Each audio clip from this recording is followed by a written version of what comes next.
Hello বন্ধুরা, আমি আজ আলোচনা করব একাদশ ও দ্বাদশ শ্রেণী উচ্চ মাধ্যমিকের অর্থনীতি পঞ্চম অধ্যায় শ্রম বাজার। উৎপাদন উপকরণের মধ্যে অন্যতম হলো শ্রম। এর মধ্যে নিহিত আছে সমাজের অস্তিত্ব উন্নতির ভিত্তি। মানুষের মধ্যে শ্রম নিহিত থাকে। শ্রমের মাধ্যমে মানুষ কর্মজীবনে প্রবেশ এবং প্রকৃতি নিয়ন্ত্রণে আনতে চেষ্টা করে। শ্রমশক্তি এমন এক ধরনের প্রক্রিয়া যার মধ্যে কার্যত শ্রম হলো মানুষের প্রকৃতির যোগসূত্র। সমাজের অস্তিত্ব উন্নতির ভিত্তি হলো মানুষের শ্রম। এ অধ্যায়ে শ্রমের ধারণা, শ্রমের বাজার, শ্রমের দক্ষতা, অভ্যন্তরীণ ও আন্তর্জাতিক শ্রমের চাহিদা, শ্রমের যোগান, শ্রমিকদের মজুত নির্ধারণ, আর্থিক ও প্রকৃতি, মজুরি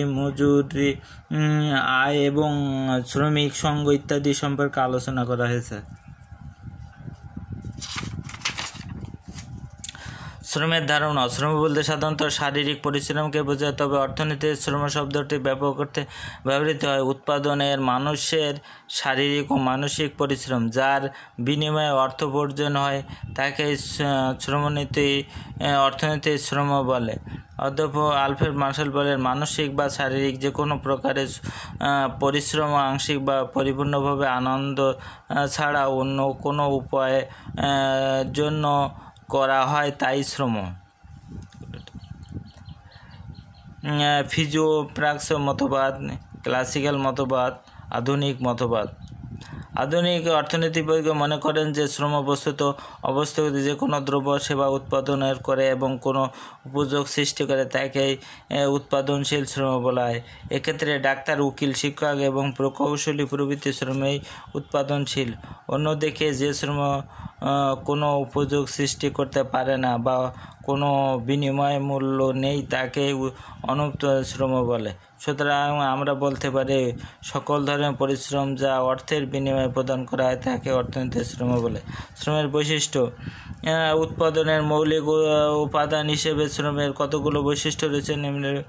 শ্রম একটি জীবন্ত উপকরণ। শ্রমিকের জীবন আছে তাই শ্রম একটি জীবন্ত উপকরণ বা উপাদান। শ্রমিক যতদিন জীবিত থাকে ততদিন শ্রমের অস্তিত্ব থাকে, কারণ শ্রম ও শ্রমিক একই সূত্রে গাঁথা। শ্রমিক ও শ্রম অবিচ্ছিন্ন। শ্রমিকের মধ্যেই শ্রম দানের ক্ষমতা নিহিত থাকে। শ্রমিক থেকে শ্রমকে বিচ্ছিন্ন করার উপায় নেই, কিন্তু জমির বেলায় জমির মালিক ও শ্রম ভিন্ন হতে পারে। একইভাবে মূলধনের মালিক ও মূলধন একে অপর থেকে বিচ্ছিন্ন, তাদের প্রকৃত অস্তিত্ব আছে। শ্রমিক শ্রম বিক্রয় করে কিন্তু নিজেকে নয়। শ্রমের সচলতা। শ্রমের যোগান পরিবর্তন সময় সাপেক্ষ। শ্রমিকের সামাজিক ও মানসিক মূল্যবোধ কার্যকর। শ্রমিকের দর কষাকষির দক্ষতা। শ্রমের যোগান তুলনামূলকভাবে অস্তিত্ব স্থাপন। মজুরি হারের সাথে শ্রমের যোগানের সম্পর্ক। শ্রম সক্রিয় উপকরণ। শ্রম ক্ষণস্থায়ী।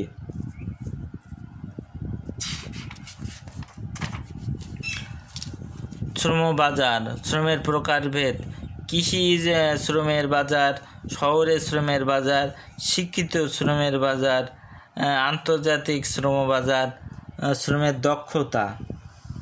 শ্রমের দক্ষতার নির্ধারণসমূহ: কাজ করার ইচ্ছা, চাকরির স্থায়িত্ব,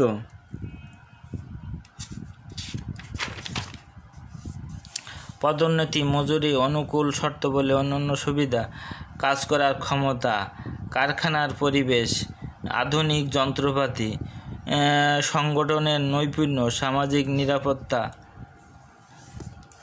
বাংলাদেশের শ্রমিক দক্ষতা। উন্নত দেশের তুলনায় বাংলাদেশের শ্রমিকের দক্ষতা খুবই কম, এজন্য নিম্নলিখিত কারণগুলোর জন্য দায়ী।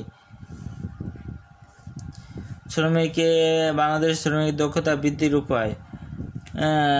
শ্রমিকের কাজের দক্ষতা বাড়ানোর জন্য যুক্তিযুক্ত বেতন ভাতা, বাসস্থান, চিকিৎসা, শিক্ষা ও প্রশিক্ষণ ইত্যাদি সুব্যবস্থা করতে হবে। এতে শ্রমিকের জীবনযাত্রার মান উন্নত হবে এবং কাজের দক্ষতা বাড়বে। শ্রমিকদের কাজ করার ইচ্ছা বৃদ্ধির জন্য চাকরির স্থায়িত্ব, চাকরিতে উন্নতি, অবসর ভাতা এবং বিপদকালীন সাহায্য, বোনাস এবং চিত্ত বিনোদন ব্যবস্থা প্রভৃতির সুযোগ সুবিধা সৃষ্টি করতে হবে। ব্যবসা প্রতিষ্ঠানে পরিচালনা ব্যবস্থা সুষ্ঠু ও দক্ষ হলে শ্রমিকদের কাজের প্রতি আকর্ষণ বাড়বে, সাথে সাথে তাদের দক্ষতা বাড়বে। কলকারখানার পরিবেশ যাতে উন্নত হয় সেজন্য পরিষ্কার পরিচ্ছন্ন স্বাস্থ্যকর পরিবেশ বজায় রাখা দরকার। শ্রমিকরা যাতে উৎপাদনের আধুনিক কলাকৌশল শিখতে পারে সেজন্য কলকারখানা আধুনিক ও উন্নত যন্ত্রপাতি এবং সরঞ্জাম ব্যবহার করতে হবে। সাথে সাথে উদ্যোক্তাগণ নব উৎপাদন পদ্ধতি উদ্ভাবনের মাধ্যমে শ্রমিকদের সুপ্ত প্রতিভা বিকাশের চেষ্টা করে শ্রমিকদের স্বার্থ রক্ষার্থে বিভিন্ন কল্যাণমূলক শ্রম আইন প্রণয়ন করতে হবে। গঠনমূলক এবং সুপরিচালিত শ্রমিক সংঘ গঠনের সুযোগ থাকতে হবে। দেশে যথাসম্ভব সামাজিক ও রাজনৈতিক স্থিতিশীলতা ও শান্তি বজায় রাখতে হবে। শ্রমিক মালিক সুসম্পর্কের সৃষ্টি ও তা বজায় রাখতে হবে। এসব পদক্ষেপ গ্রহণ করা হলে এদেশের শ্রমের দক্ষতা বাড়বে এবং দেশের শিল্পায়নে সহায়তা হবে। শ্রম বাজারে অপরিপূর্ণিত শ্রমের গতিশীলতা, আনুভূমিক গতিশীলতা, উল্লম্ব গতিশীলতা, ভৌগোলিক গতিশীলতা, অভ্যন্তরীণ গতিশীলতা, আন্তর্জাতিক গতিশীলতা, শিল্পগত গতিশীলতা। বাংলাদেশের অভ্যন্তরীণ শ্রম যা বাস্তব অবস্থা, কর্মক্ষম জনসংখ্যার আয়তন।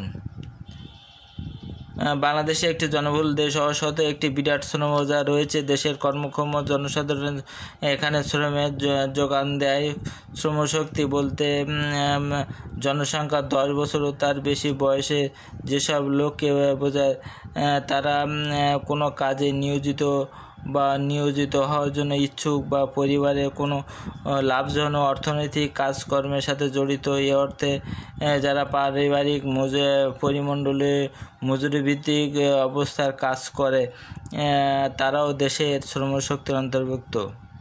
ইতিপূর্বে 3-5 বছরের ব্যবধানে LFS জরিপ পরিচালনা বাংলাদেশে 1965 সালের BBS ত্রৈমাসিক ভিত্তিতে জরিপ পরিচালিত হয়েছে। বাংলাদেশের পেশা ভিত্তিক শ্রমবাজার। বাংলাদেশের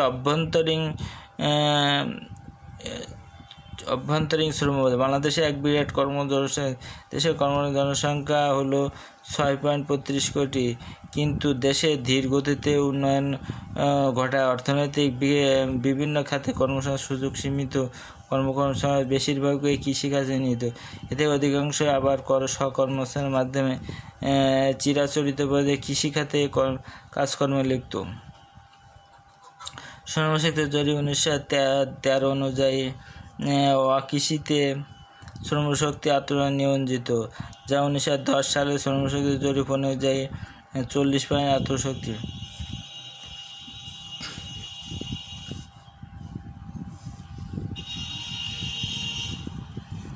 এগুলো একটু দেখে নেন।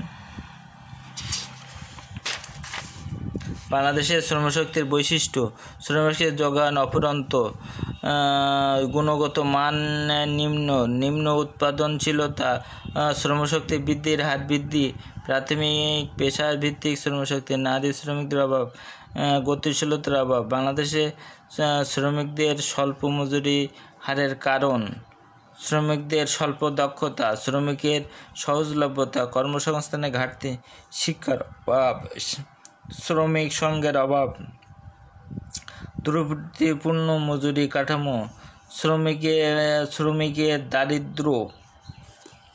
বাংলাদেশের আন্তর্জাতিক শ্রমবাজার। বাংলাদেশে আন্তর্জাতিক শ্রমবাজার বিস্তৃত এবং অনেক সম্ভাবনা। দেশের কর্মসংস্থানের সুযোগ অত্যন্ত সীমিত হয়। বহু দেশে থেকে এদেশে বহু লোক কর্মসংস্থান অন্বেষণে মধ্যপ্রাচ্যে পৃথিবীর বিভিন্ন দেশে পাড়ি জমিয়েছে। সময় অতিবাহিত হওয়ার সাথে সাথে বেড়েছে তাদের প্রয়োজিত অর্থের পরিমাণ।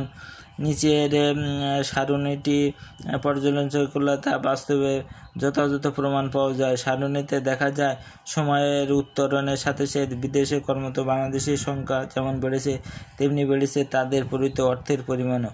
প্রবাসীদের প্রেরিত অর্থ দেশের ক্রমবর্ধমান কর্ম সৃজনের পাশাপাশি বেকার সমস্যা হ্রাসে, দারিদ্র্য বিমোচন এবং জীবনযাত্রার মান উন্নয়ন, অর্থনৈতিক ও সামাজিক বৈষম্য হ্রাস এবং বৈদেশিক মুদ্রা রিজার্ভ বৃদ্ধিসহ দেশের অর্থনৈতিক উন্নয়ন ব্যাপক অবদান রেখেছে।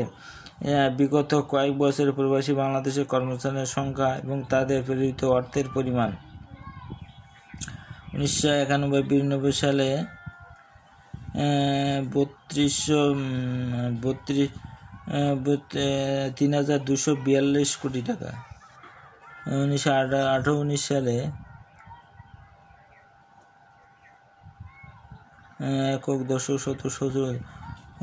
99,500 কোটি টাকা। এগুলো একটু সফটওয়্যারটি ধরে নেন। বাংলাদেশের দক্ষতা ভিত্তিক শ্রম বাজার।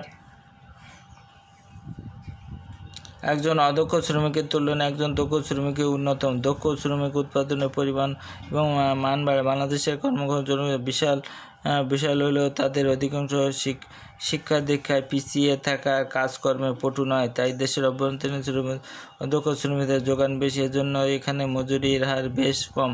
অবসর সম্প্রতিকালে দেশে শিক্ষা এবং প্রশিক্ষণের উল্লেখযোগ্য প্রসার ঘটায় শ্রমবাজার এ চিত্র বদলাচ্ছে। সময়ের সাথে সাথে দেশে দক্ষ শ্রমিকের সংখ্যা বাড়ছে, উন্নততর শিক্ষা ও প্রশিক্ষণের সুযোগ সৃষ্টি এবং কর্মক্ষেত্রে সর্বাধুনিক প্রযুক্তি প্রয়োগের জন্য এমনটি সম্ভব হয়েছে। শ্রমবাজারে দক্ষ শ্রমিকের যোগানের উত্তরণের বৃদ্ধি বিষয়টি বিদেশি প্রেরিত শ্রমিকদের সম্প্রতি পরিসেবা থেকে সহজেই অনুমেয়।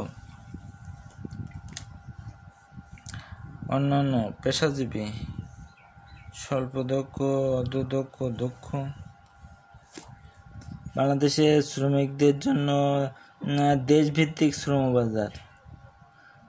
Saudi Arab, UAE, Malaysia, Qatar, Oman, Singapore, Kuwait, Iran, Jordan, Bahrain, অন্যান্য।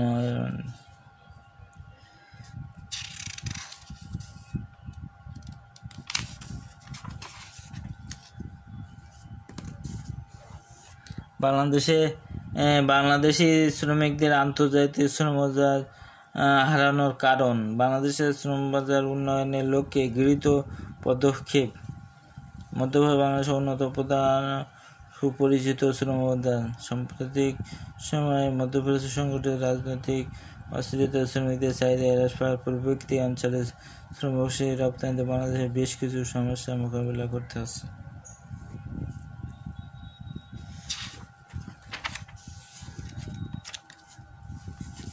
শ্রমের চাহিদা। একটি নির্দিষ্ট নির্ধারিত মজুরিতে নিয়োগকারীগণ যে পরিমাণ শ্রমিক নিয়োগ করতে ইচ্ছুক থাকে তাকে শ্রমের চাহিদা বলে। একটি দেশে সকল নিয়োগকারী একত্রে যে মজুরি যে পরিমাণ শ্রমিক নিয়োগ করতে ইচ্ছুক সে পরিমাণ শ্রমিকের দেশের মোট শ্রমের চাহিদা বলে।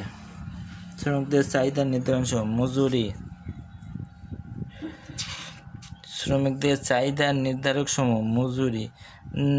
শ্রমের চাহিদা অন্যতম প্রধান নির্ধারক হল মজুরি। মজুরির সাথে শ্রমের চাহিদা বিপরীত বা ঋণাত্মক সম্পর্ক বিদ্যমান, অর্থাৎ মজুরি বৃদ্ধি পেলে শ্রমের চাহিদা হ্রাস পায় আর মজুরি হ্রাস পেলে শ্রমের চাহিদা বৃদ্ধি পায়। শ্রমের দক্ষতা। শ্রমিকের প্রান্তিক উৎপাদনশীলতা, শ্রমিকের দ্রব্যের চাহিদা, বিনিয়োগের পরিবেশ, আন্তর্জাতিক বাণিজ্য, উৎপাদন কৌশল, উৎপাদনকারী প্রতিষ্ঠানের সংখ্যা, বাণিজ্য চক্র, জলবায়ু। শ্রমের যোগান। শ্রমের যোগান ও তার নির্ধারক উপায়সমূহ। শ্রমের দক্ষতা।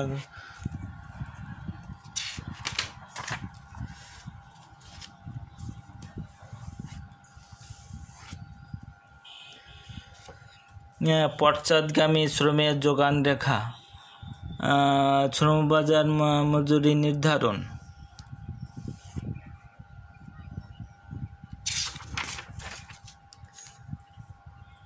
আর্থিক ও প্রকৃত মজুরি। আর্থিক মজুরি, প্রকৃত মজুরি, আর্থিক ও প্রকৃত মজুরি নির্ণয়। আর্থিক মজুরি প্রকৃতির মধ্যে তুলনা, মজুরি ও আয়।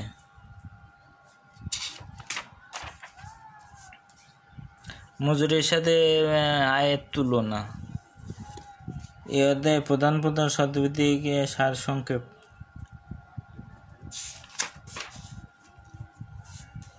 সৃজনশীল প্রশ্ন। অনুধাবনমূলক। শ্রমের চাহিদা বলতে কী বোঝায়? শ্রমের দক্ষতা কী বোঝায়? শ্রমের যোগান কীভাবে বৃদ্ধি করা হয়? শ্রমের গতিশীলতা বলতে কী বোঝায়? শ্রমের যোগান রেখা কখন পশ্চাৎগামী? বুঝিয়ে দাও। একই পেশার মজুরি বিভিন্ন হয় কেন? শ্রমের দক্ষতা কিভাবে মজুরি প্রভাবিত হবে? আর্থিক মজুরি ও প্রকৃত মজুরি ও শ্রমের প্রকৃত অথবা অবস্থান জানা যায়, ব্যাখ্যা করো। প্রকৃত মজুরি অর্থ দ্বারা পরিমাপক নয়, ব্যাখ্যা করো। দক্ষতা পার্থক্য ও শ্রমিকের সঙ্গ কীভাবে মজুরিকে প্রভাবিত করে? প্রকৃত মজুরি বলতে কী বোঝো? মজুরি ও আয় একই কিনা ব্যাখ্যা করো। কুমিল্লা বোর্ডে 16। এই টিকগুলো একটু দেয় না, এই টিকগুলো একটু দেখেন। বন্ধুরা, আমার ভিডিওটি ভালো লাগলে লাইক এবং সাবস্ক্রাইব দেবেন। এই টিকগুলোর এই সলিউশন 59টি। এই সলিউশনটা একটু দেখে নেবেন, সংক্ষিপ্ত সৃজনশীল। বন্ধুরা, আমার ভিডিওটি ভালো লাগলে লাইক এবং সাবস্ক্রাইব দেবেন। বন্ধুরা, আমার ভিডিওটি ভালো লাগলে লাইক এবং সাবস্ক্রাইব দেবেন। ধন্যবাদ সবাইকে।